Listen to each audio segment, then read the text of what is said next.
You're cleaning the toilet in your sweats, and as the water spirals down the drain, a thought stops you cold. Is this it? Do I even matter anymore? Maybe you never got the life you were told you'd get for doing everything right. Or maybe you achieved it, but it doesn't feel like what you were promised. That question has an answer, and I'm going to give it to you today. But you won't get there by hunting for a new life purpose. Once you see why, the second half of life looks different. And I can show you, because I've lived both halves of this myself. I'm Val. This is Second Half Sage. I'm a retired psychology professional.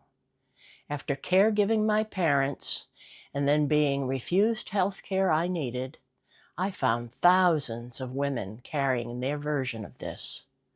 That's why I started this channel, to help women over 50 feel seen, supported, and less alone. Purpose in this half of life was a hard one for me, too.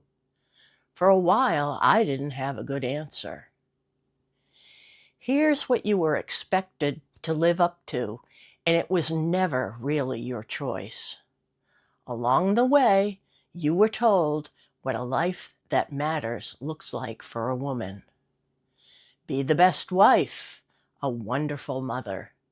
Hold your family together and create the career worth bragging about, too. Have it all. Somebody said that to your generation with a straight face. And if you didn't have children or a husband, you didn't get excused from it. Here's what was surprising. Even the women who reached some of it, who built the career and raised the family everyone admired, say the same thing. The feeling they were promised never showed up. They met the requirements. It never paid them back. Most of us never got there. Life took the turns that life takes. So for decades, you felt a sense of having come up short against a standard you never agreed to. Then, the second half of life brought losses. Your marriage strained or ended. Money is tighter than anyone warned you. The kids you raised, if you had them, are grown and don't need you the old way. The career changed or ended. Health changed. And people you love are no longer here. There's real grief in that, and it rarely gets supported. Society tied your value and sense of purpose to all of that, and you think, I don't matter anymore. That's where many of us get stuck for years. What if the problem was never that you lost your purpose? Here's why. That old standard of purpose was never actually the purpose itself. Purpose only ever worked in small, repeated acts, even back when you thought the big thing was what counted. Think about the mother you were, if that was part of your life, at her very best. It was not the purpose, best mother, doing the work. It was one meal cooked on a hard night, one fever watched until it broke, an expression of love just when it was needed. That kind of thing over and over for years. And if you were never a mother, you did the same thing somewhere else for someone else. It's exactly the same for the job and the marriage. Those daily acts were the purpose. They always were. The impossible demands our culture put on top of it never did a single day of that work themselves. So here's what's actually true. None of those losses, the marriage changing, the job ending, the kids grown and gone, took your purpose away from you. You didn't lose your purpose. You lost an old standard that wasn't true and you didn't choose. The small, real acts that word stood for are still yours. You can choose them directly today without waiting for something that seems big enough to justify them.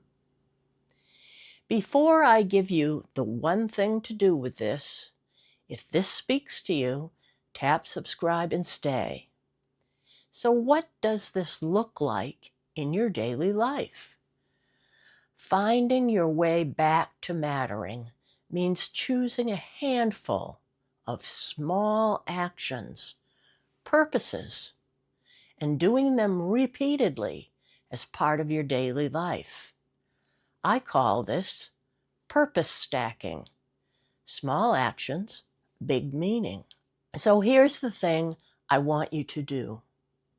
Choose one to start with on purpose.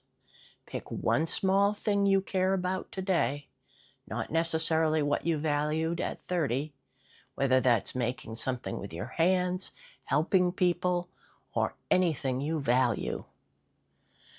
Tell me what it is in the comments, even if it feels too small to say out loud. I read as many as I can. Then find one small action this week that expresses it, small enough that you can picture doing it as part of your day. A couple of hours on the quilt, one phone call to the person no one calls, taking your dog to the dog park. There's another important piece, and it's the one people skip. While you're doing it, let yourself feel that it counts. Otherwise, you may let it slip by unnoticed. Then keep it or swap it. If it felt good, do it again next week. If it didn't, drop it without 1 ounce of guilt and try another. Nothing here is set in stone. That was the old idea. I want you to think about the people you've loved and what they're actually remembered for. Your grandmother's decorated birthday cakes, an aunt's knitted sweaters, a friend with her foster cats, the way your mother talked to you when you shared a problem. Not one of those is a title or what society would call a big purpose. Every one was built out of a small thing done over and over, and everyone said, "This matters." Somebody is going to remember you that way. Add more and keep going, and in a few weeks, you'll look up and realize you're doing 4 to 6 of these small chosen purposes a week. You can trade any one the moment it stops fitting. One big purpose could never do that. When it went, it took everything with it. That's when tiny actions feel like a real satisfying purpose, and you start to feel like you matter again. So no, you didn't lose your purpose. You didn't fail at it either. You were handed one you never chose, that was never satisfying. Then you spent more than 30 years meeting the ones that arrived at your door. Everything you gave them had real value.